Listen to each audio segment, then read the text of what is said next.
I never thought I'd be here, writing this out, sharing my story with strangers online. But I'm doing it because I don't know who else to talk to.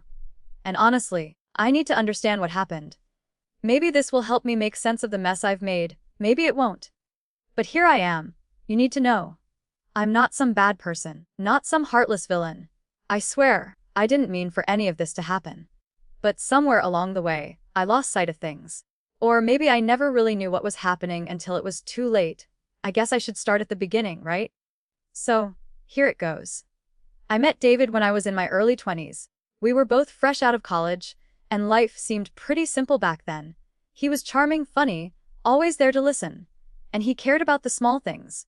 I loved how he made me feel important, like I mattered. But like anything that starts out perfect, over time, things change. You don't notice it right away, of course. At first, it's the little things. The late nights at work that turn into late nights out with friends. The text messages that get less frequent. The shared moments that fade into silence. I know this sounds like a cliché, like I'm some bored housewife or something, but that's not it. I was happy. Or at least, I thought I was. We got married after a few years of dating, and like most people, we fell into a routine. I'll be the first to admit that after the honeymoon phase, things slowed down. We stopped going out as much, started focusing more on work, the house, the bills, all the mundane things that come with life. And David, he was always working. Always. He got this big promotion at his job and suddenly, we barely saw each other during the week. When we did talk, it was about the stress he was under, his never-ending deadlines, and how he felt like he was losing control. I wanted to help, but there was nothing I could really do. So, I did what any good wife would do.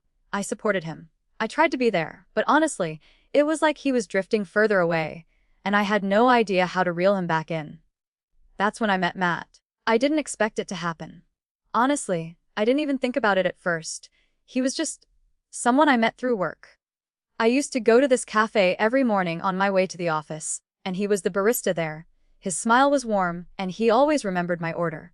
Simple, right? It wasn't anything at first, just small talk, exchanging pleasantries. But then one day, I found myself lingering a little longer than usual, talking about my day, my job, how David had been so busy. And Matt, he listened. He wasn't just waiting for his turn to talk. He really listened.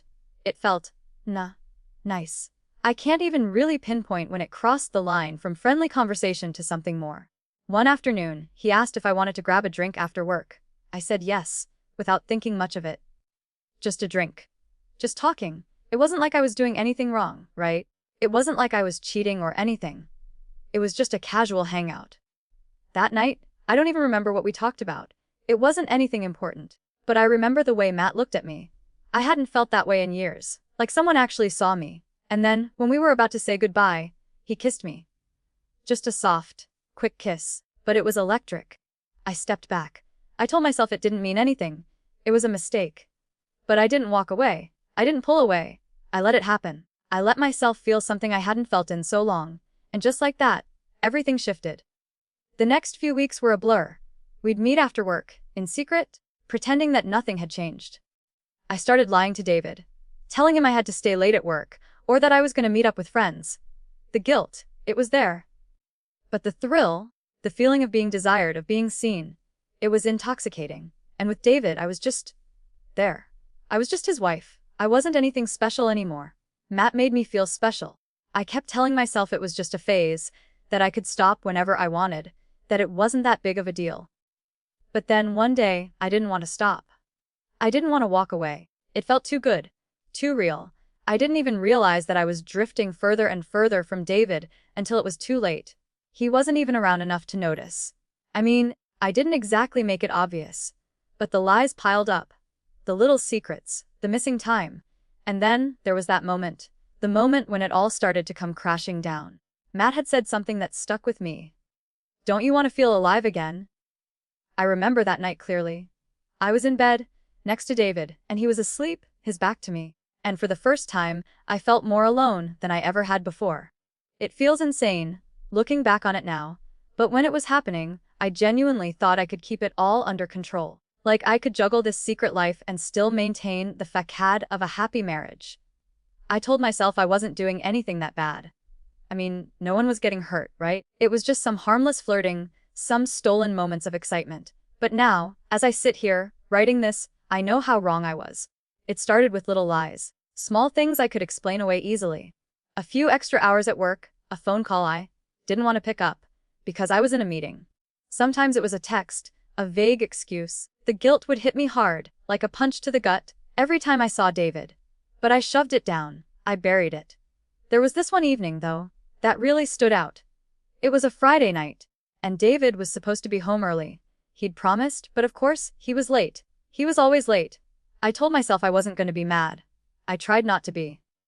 But as the minutes ticked by, I could feel the tension growing in my chest. That stupid voice in my head kept whispering, "This is what your life has become. Waiting for a man who's too busy for you." Again. And then, Matt texted me, "What time do you get off?" I knew David would be hours late, so I grabbed my coat and slipped out the door before he even got home. I didn't even feel bad about it. I didn't feel guilty, not for the first time. I just felt relieved, free, almost. The weight of pretending was starting to feel unbearable, and Matt made everything feel light. Everything was fun, spontaneous. I didn't have to think about bills or deadlines or my marriage. I just got to be. I met Matt at the usual spot. That little Italian place that had candles on every table and soft jazz music playing in the background. He was already sitting there when I arrived, smiling up at me like he hadn't seen me in ages, like I was the most important person in the room. And for those few hours, I was. We talked, laughed, and drank wine like we were two people who had no responsibilities, no commitments. He'd brush his hand against mine, his fingers tracing the curve of my wrist. I felt alive, and for the first time in what felt like years, I didn't feel invisible. I stayed longer than I should have. I'd always promised myself I wouldn't get too caught up in it. But the truth was, I was caught up. I didn't want to leave. I didn't want the night to end. And when we said goodbye outside the restaurant, Matt kissed me again. But this time, it wasn't quick or simple. It was intense, like there was this unspoken need between us. I kissed him back. I didn't pull away. I let myself feel something I hadn't felt in a long time. But then reality came crashing back the moment I stepped into the house. David was there, sitting in the living room with a drink in hand, his jacket still on. His eyes flickered to me when I walked in, and I could see that he'd been waiting for me. "Where were you?" he asked, his voice flat. I could feel my heart thudding in my chest. I froze for a second, then quickly turned on my most convincing smile. "Oh, just had to finish some work," I said, walking past him and heading to the kitchen. "I told you I had some things to catch up on." David didn't say anything for a moment, and I thought maybe I'd gotten away with it. But then I felt his eyes on me, sharp and assessing, like he was trying to figure me out. His voice was quiet when he finally spoke. "You've been different lately." I froze again. My stomach twisted. The guilt rushed in like a flood. "I haven't been different," I said, almost defensively. You're just busy. You don't notice anything anymore." David didn't reply. He just stared at me, and for a moment, I could have sworn he knew. Knew everything. Knew about Matt. Knew about the nights I wasn't working late, the hours I was lying about, the secrets I was keeping. But he didn't say anything. He just looked at me, like he was trying to understand. I didn't wait for him to ask more questions. I quickly walked upstairs, feeling the weight of it all pressing down on me. That night, I lay in bed, next to David, and I couldn't sleep. My mind raced with all the lies, all the moments I'd hidden away. And Matt. I couldn't stop thinking about him. The way he made me feel. The way he made me believe I was still worth something. I thought I could keep it all together. I thought I could have both worlds, and maybe I still could have, if David hadn't started pulling away even more. The next day, things were off between us. I could feel it in the air. David wasn't talking as much. He was distracted, his mind somewhere else. I knew I was on borrowed time. But I kept up the act. I kept up the charade. I didn't want to face the reality that I was destroying everything. But then, just when I thought I had everything under control, David dropped a bombshell on me. I'll never forget that day. It was a Saturday, the kind of Saturday you'd expect to be spent lounging around the house, maybe catching up on laundry, or cooking a nice dinner. David had been quiet all morning, barely saying a word as we sipped coffee at the kitchen table. I thought nothing of it, at least not at first. Maybe he was just tired, stressed from work, I don't know. But then, out of nowhere, David spoke. And I swear, in that moment, my heart nearly stopped beating. Are you having an affair? It wasn't the question I expected. It wasn't a calm inquiry, or even an accusation. It was just blunt and cold, like he already knew, like he had known for a while, and was finally giving me the chance to admit it. I couldn't breathe for a second. I felt like I was drowning in my own guilt. What? No, David, no, of course not. I said quickly, my voice a little too high-pitched. I had no idea how to cover this up. I had no idea how to lie convincingly anymore. He stared at me for a long moment, his eyes searching mine. I couldn't look away. My stomach twisted, and I felt like the world was closing in on me. But then, something in his eyes, something sharp and calculating, shifted. He didn't believe me. I'm not stupid, Rachel, he said, his voice quiet, but firm. I've known for a while. My breath caught. What do you mean? I asked, even though I knew exactly what he meant. David didn't say anything at first. He just stood up and walked over to his briefcase, which was sitting by the door. I watched, frozen, as he pulled out a thick folder, the kind of folder you'd expect to see in a legal office. My heart hammered in my chest as he opened it up and placed it in front of me on the table. The moment I saw the contents, I felt like I was going to collapse. It was all there. Photos, dates, text messages, everything. Matt and me. All the lies I'd told. Every little thing I thought I'd gotten away with. Every moment I thought I was hiding. It was all there. David had everything. You've been seeing him for months, he said, his voice even now. It was like he wasn't angry or hurt or anything, just calm. Too calm. I couldn't even speak. My chest was tightening, and all I could do was stare at the evidence spread out on the table like a crime scene. You've been lying to me, Rachel? David continued. For months. And you think I didn't notice? I wanted to say something, to explain myself, to tell him it wasn't what it seemed, but the words didn't come. What could I say? That it wasn't intentional, that I never meant to hurt him. That I loved him, but I was just lost. None of that mattered anymore. The damage had already been done. I tried to ignore it, David said, sitting back down across from me. But then I started seeing the signs. The late nights. The missing phone calls. And when I checked the credit card statement, I saw that you'd been using the same restaurant every time. Matt's Cafe. You think I didn't know who he was? I was shaking now. My entire body felt like it was vibrating with fear and shame. I had my suspicions, but I needed proof. And now I have it. Everything. He pointed to the folder again. You thought you could keep this from me, but I've been one step ahead the whole time, Rachel. You didn't even know. My eyes burned with tears, but I didn't let them fall. I couldn't. Not yet. I didn't mean for this to happen, I whispered, my voice barely above a sob. I didn't want to hurt you, David. I paused, trying to find the words, but they felt so empty. I just felt so alone, and he made me feel seen. He listened to me, David. He made me feel like I was still something. Like I wasn't just your wife, or a worker, or a housekeeper. David's face didn't change. He just stared at me, like he was waiting for something. I know that's not an excuse. I continued, choking on my words. But I was lost. I didn't know how to fix it. And when he gave me that attention, I didn't know how to stop it. I didn't know how to stop myself from needing it. David leaned forward, his eyes cold, assessing. So you thought sleeping with him would fix things? He asked, his voice tinged with disbelief. No. I said quickly, shaking my head. No, it wasn't about that. It was about feeling something again. Feeling like I mattered. With you, it felt like I didn't anymore.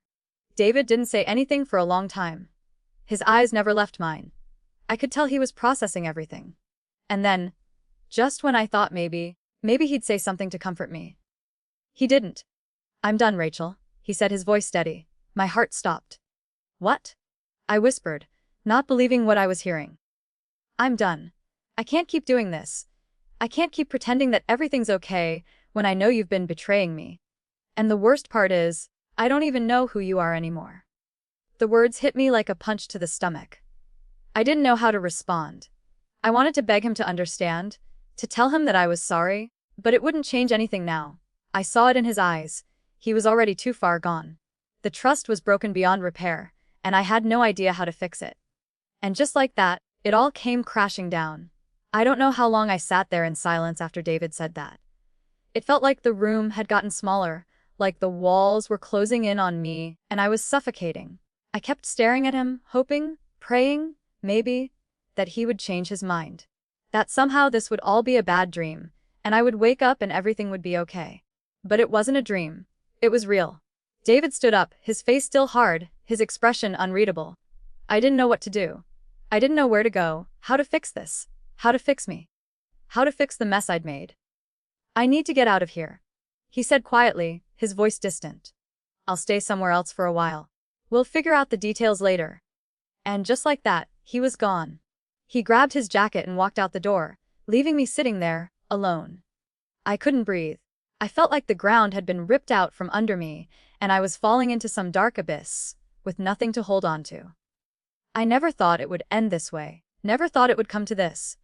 But as the hours dragged on, and I sat there in the empty house, the reality started to sink in. David was gone. And this time, I don't think he was coming back. Not the way things used to be, at least. I don't even know how I spent the rest of the day. I was numb. I went through the motions, walking around the house, trying to find something to occupy my mind. But I couldn't escape the crushing weight of guilt, of regret. And then I thought of Matt. At first, I didn't want to face it. I didn't want to admit how much I had allowed myself to fall into this mess. But the more I thought about it, the more I realized something. Matt wasn't the one who had ruined my life. I had done that. I had made the choice to lie, to cheat, to betray the man who loved me. I reached for my phone and stared at Matt's name in my contacts. I don't know what I was expecting. A text from him saying, "I'm sorry this happened." Or, "Let's work this out." Maybe a part of me was hoping he'd swoop in, like some kind of knight in shining armor.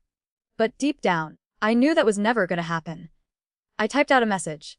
"Matt, I need to talk. I've messed everything up. I'm so sorry." I pressed send before I could stop myself. The words felt hollow, like they didn't even matter anymore. A few minutes later, my phone buzzed with a reply. I didn't even wait for it to finish vibrating before I opened it. "We need to talk too, Rachel. I never wanted things to end this way. But I can't do this anymore. You need to figure things out. With your husband." The words stung. I thought I'd be relieved to hear them, but I wasn't. I felt empty. Matt didn't want to be the one to clean up my mess. He didn't want to be part of the fallout. And honestly, I couldn't blame him. He'd been part of it, yes, but it was never his responsibility to fix what I had broken. That was on me. I sat there for a long time, staring at my phone, unable to move. I felt so lost, so utterly lost. I realized then, this whole affair had been nothing but a distraction. A temporary escape. A way to run away from the life I was dissatisfied with, instead of facing it head-on. And now, it had all fallen apart. I had lost the two people I had tried to keep separate for so long. David, the man I promised my life to, and Matt, the man who made me feel alive again. I picked up my phone and called David. The phone rang, and each ring felt like a hammer to my chest. I had no idea what I was going to say. I knew he wouldn't pick up. I knew he didn't want to talk to me. But I called anyway. It went to voicemail. "David?" I whispered, my voice trembling. "I'm so sorry. I don't know what else to say. I never meant for it to get this far. I never meant to hurt you. I love you. Please, please come back. I'll do anything. I'll fix this, please." The voicemail beeped, and I ended the call. But I knew deep down that it was too late. I knew that the trust, the foundation we had built together, it was gone. And no amount of apologies, no amount of promises could ever bring it back. I had broken him. And there was no going back from that. I tried calling Matt next. I needed to hear his voice. I needed some kind of comfort. Some kind of reassurance that this wasn't all for nothing. But when he picked up, it wasn't the same. It wasn't the same warmth in his voice that I'd gotten used to. "Rachel," he said, his tone sharp, almost disappointed. "I think it's time for you to figure things out on your own. I'm not the one who's going to fix this. I'm not your escape." And just like that, he hung up. I stared at my phone, the silence in the room overwhelming. It hit me then. Both men were gone. Not physically, but emotionally. David had checked out, and Matt had never been the answer. He was just another distraction. Another way to avoid the real problems I was too scared to face. Now, I had nothing but the wreckage of my choices. And I didn't know how to begin picking up the pieces.